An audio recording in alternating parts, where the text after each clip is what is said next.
Welcome to History Uncovered, where we delve into the stories and events that have shaped our world. If you're a fan of history, be sure to hit that subscribe button below. We release new videos every day, so you'll always have something new to discover. By subscribing, you'll be the first to know when our latest episodes are released, and you'll be supporting us in our mission to bring fascinating stories from the past to a wider audience. In this episode, we're embarking on a journey back in time to the early 17th century.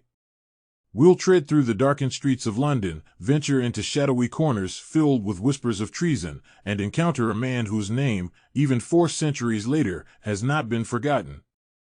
A man whose attempt to change the course of history has been immortalized in folklore and celebrated with fire and fireworks every November. Yes, ladies and gentlemen, today we bring to life the tale of Guy Fawkes, the infamous orchestrator of the Gunpowder Plot, a man whose actions continue to resonate in the echoes of our collective history. So sit back, relax, and prepare to be transported to the heart of the Jacobean era as we explore the life, the plot, and the enduring legacy of Guy Fawkes. Born in the year 1570, in the historical city of Stonegate, York, Guy Fawkes was the second of 4 children brought into the world by Edward Fawkes, a proctor and an advocate of the consistory court at York, and his wife, Edith. The family was deeply tied to the Church of England, a faith they diligently practiced. Yet it was Guy's mother's family who were recusant Catholics, an aspect that would significantly influence his life path. Despite the uncommon nature of his name across England, in York, Guy held a certain resonance, potentially due to a local figure of repute, Sir Guy Fairfax of Steeton. His exact birthdate remains shrouded in mystery, but the records of St. Michael le Belfry, York, tell us he was baptized on April 16th. Following the custom of a 3-day gap between birth and baptism, we can conjecture he was likely born around the 13th of April. Tragedy struck the Fawkes family in 1579 when Guy was just 8 years old. His father passed away, leaving a void that would later be filled by Dionysius Bainbrig, a Catholic man his mother married years later. This marriage might have introduced Fawkes to Catholicism, a faith that found roots not just in the Bainbrig family, but also in the Catholic branches of the Pullaine and Percy families of Scotland. Young Guy Fawkes attended St. Peter's School in York, an institution with a headmaster from a family of notable Yorkshire recusants, and a governor who had been imprisoned for recusancy. These experiences at school, coupled with the influence of his Harrington relatives who were known for harboring priests, would play a pivotal role in his religious inclination. After finishing school, Fawkes entered the service of Anthony Browne, the first Viscount Montague. However, a discord between them led to his dismissal. He then found employment with Anthony Maria Browne, the second Viscount Montague, who took over at the tender age of 18. Some sources suggest that Fawkes was married and had a son, but this part of his life is steeped in uncertainty, with no concrete contemporary records to verify these claims. Regardless, it was in these early years that Guy Fawkes began to develop into the historical figure we recognize today. In October of 1591, Guy Fawkes took a step that would set the course of his life in a new direction. He sold his inherited estate in Clifton, York, and journeyed across the seas to fight in the 80 Years' War, aligning himself with Catholic Spain against the burgeoning Dutch Republic and France. At this time, although England was not directly engaged in land operations against Spain, the tensions between the two countries were far from settled. The disastrous event of the Spanish Armada was still a fresh memory, having occurred only 5 years prior.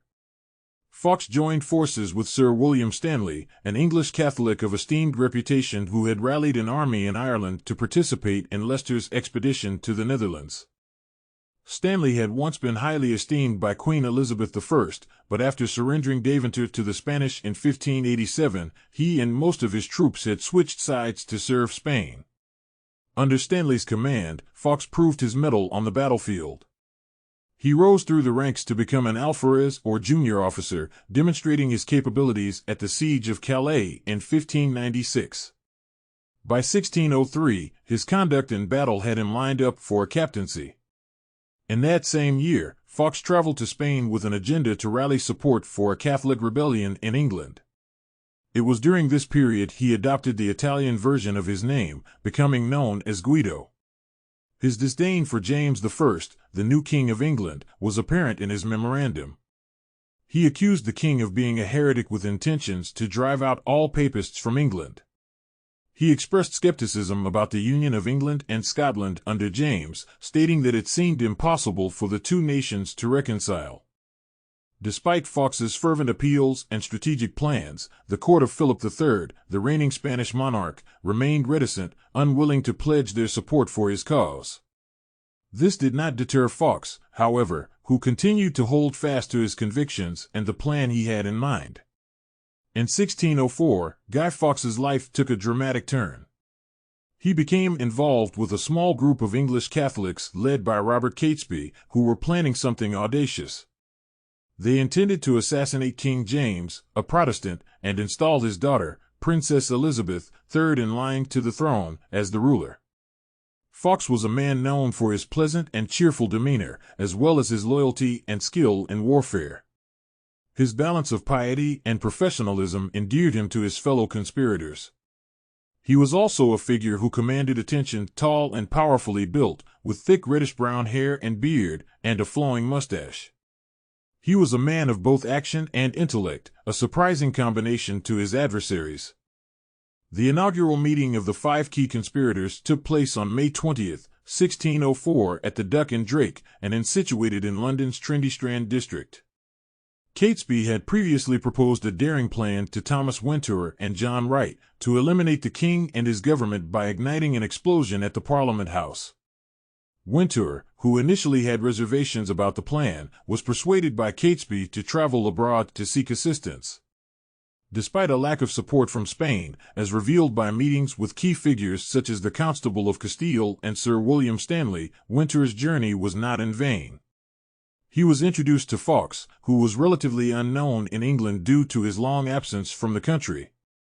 Both men had a militant attitude and shared experiences of Spanish reluctance to help. After discussing the plans, Wintour and Fawkes returned to England in April 1604, ready to take action. Their return coincided with Thomas Percy, another conspirator, securing a position as a gentleman pensioner, thereby gaining access to a house in London that belonged to John Wynyard, keeper of the King's wardrobe. Fawkes, adopting the pseudonym John Johnson, was installed as a caretaker in this house. While residing here, it is said the conspirators began to dig a tunnel towards the Parliament.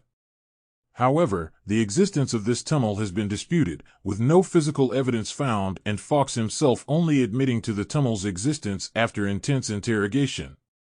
Regardless, by December 1604, it was clear the conspirators had shifted their focus to a nearby undercroft, directly beneath the House of Lords. This room, also owned by John Wynyard and left unused and dirty, seemed an ideal place to store the gunpowder they planned to use. In Fawkes's account, they brought in 20 barrels of gunpowder at first, followed by 16 more on July 20th. However, the outbreak of the plague delayed the opening of Parliament, setting the stage for the event that was to take place on the 5th of November. In May 1605, Fawkes ventured overseas in a bid to secure foreign support. He disclosed the conspiracy plan to Hugh Owen, a revelation that eventually landed in the intelligence files of Robert Cecil, the first Earl of Salisbury, who maintained a widespread network of spies across Europe. It is likely that Captain William Turner, one of these spies, relayed Fawkes's activities. Turner informed Salisbury that Fawkes, a noted Flemish mercenary, was to be introduced to Mr. Catesby and a group of honorable friends of the nobility who were amassing arms and horses. Yet, the report did not reveal Fawkes's alias in England, John Johnson, and it didn't reach Cecil until late November, after the plot had already been uncovered. It remains uncertain when Fawkes returned to England, but records indicate he was back in London by late August 1605. Upon his return, he and Wintour found that the gunpowder they had stashed in the undercroft had decayed. To rectify this, they brought in fresh gunpowder, concealing it beneath firewood. Fawkes's final role in the conspiracy was decided during a series of meetings in October. He was designated to ignite the fuse and then escape across the Thames River.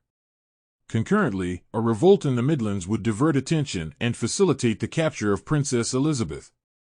Given that acts of regicide were severely frowned upon, Fawkes was planned to flee to the continent afterwards. There, he would justify to the Catholic powers his divine obligation to assassinate the king and his court. However, some of the conspirators grew worried about fellow Catholics who would be in attendance at Parliament during its opening. On the night of October 26, an anonymous letter was delivered to Lord Monteagle, cautioning him to keep his distance from the Parliament and to retire yourself into your country whence you may expect the event in safety, for they shall receive a terrible blow this Parliament. Even though the conspirators were informed of this letter promptly through one of Monteagle's servants, they decided to proceed with their plans as they presumed the letter to be a hoax. Fawkes inspected the undercroft on October 30th and reported that nothing seemed out of place. However, Monteagle's suspicions had been ignited, and he showed the letter to King James. The king instructed Sir Thomas Knivet to conduct a thorough search of the cellars underneath Parliament, which Knivet carried out in the early hours of November 5th. Fawkes had positioned himself late the previous night in the cellar, armed with a slow match and a watch given to him by Percy so he could keep track of time. Fawkes was apprehended while attempting to leave the cellar shortly after midnight and was subsequently arrested. Inside the cellar, the barrels of gunpowder were found hidden beneath heaps of firewood and coal. Upon capture, Fawkes introduced himself as John Johnson and was initially questioned by members of the King's Privy Chamber.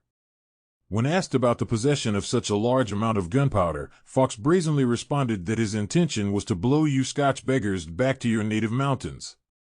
He declared himself a 36-year-old Catholic from Netherdale in Yorkshire and provided his parents' names. Fawkes unflinchingly admitted his plan to destroy the House of Lords and expressed remorse for his failure.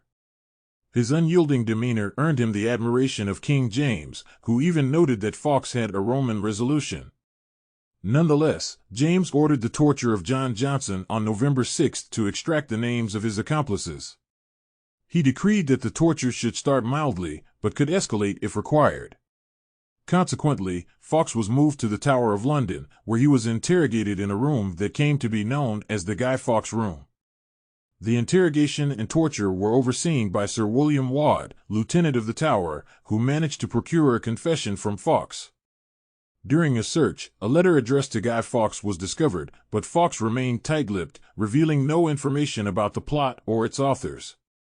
On the night of November 6, Fawkes had a conversation with Waad, and it is reported that he prayed daily for the success of his mission and the advancement of the Catholic faith.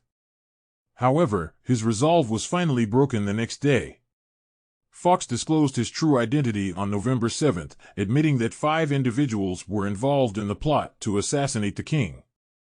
He started to provide their names on November 8 and also revealed their plan to install Princess Elizabeth on the throne. His third confession, on November 9, implicated Francis Tresham. In line with the protocol followed since the Ridolfi plot of 1571, prisoners were required to dictate their confessions, and then transcribe and sign them. The shaky signature on Fawkes's confession hints at the severe duress he was under during the interrogations. The trial of Guy Fawkes and 7 of his co-conspirators began on January 27, 1606.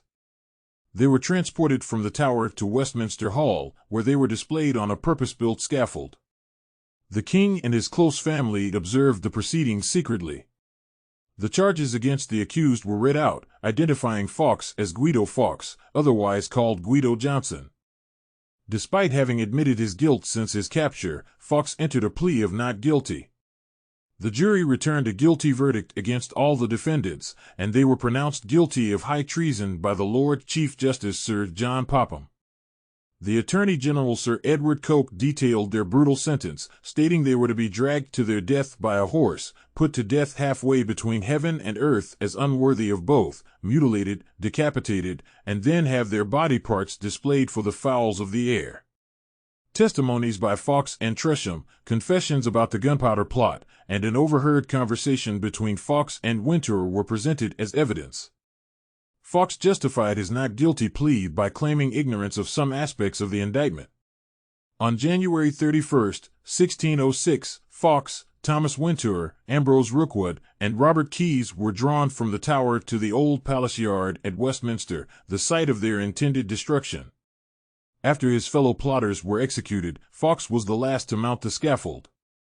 He requested forgiveness from the king and the state, while maintaining his Catholic rituals.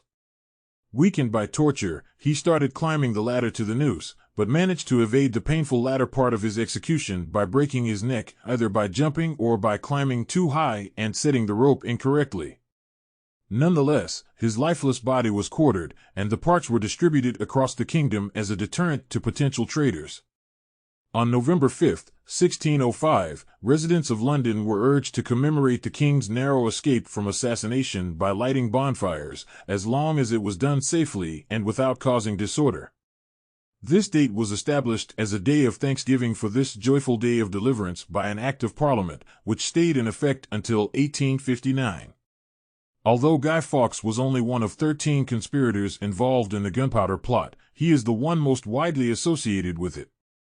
In the UK, November 5th has been given various names, including Guy Fawkes Night, Guy Fawkes Day, Plot Night, and Bonfire Night, the latter harkening back to the original celebrations on November 5, 1605. Starting from the 1650s, fireworks began to accompany the bonfires, and from 1673 onwards, it became tradition to burn an effigy, typically of the Pope, particularly after James, Duke of York, the heir presumptive, converted to Catholicism.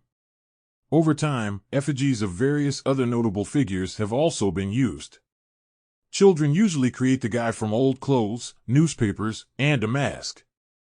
The term guy evolved over the 19th century to refer to an oddly dressed person, but in many places, it has come to refer to any male person, or even any person regardless of gender in its plural form. Historian James Sharp has noted that Guy Fawkes has humorously been referred to as the last man to enter Parliament with honest intentions. The 1841 historical romance novel by William Harrison Ainsworth, Guy Fawkes, or The Gunpowder Treason, portrays Fawkes sympathetically, which transformed public perception of him into an acceptable fictional character. He subsequently appeared as a sort of action hero in children's books and cheap popular serial literature known as penny dreadfuls. Historian Lewis Call suggests that in the late 20th century, Fawkes became a major icon in modern political culture and his image a potentially powerful instrument for the articulation of postmodern anarchism. Some people regard Fawkes as a martyr, political rebel, or freedom fighter, particularly among a minority of Catholics in the UK. Thank you for joining us on this journey back in time as we delved into the story of Guy Fawkes and the infamous Gunpowder Plot. As we've seen, history is not only about dates and events, but also about the people behind these events and their motivations. Fawkes' story is a reminder of how a single act can change the course of history and how an individual can become an enduring symbol. Thank you for watching this episode of History Uncovered. If you found this video informative and engaging, please like and subscribe to our channel for more fascinating stories from the past. Your support helps us to continue bringing to light the captivating and often untold stories that have shaped our world. And, if you don't want to miss our next episode, don't forget to ring the bell for notifications. Until next time, keep exploring, stay curious, and remember, history is more than just the past, it's the story of all of us.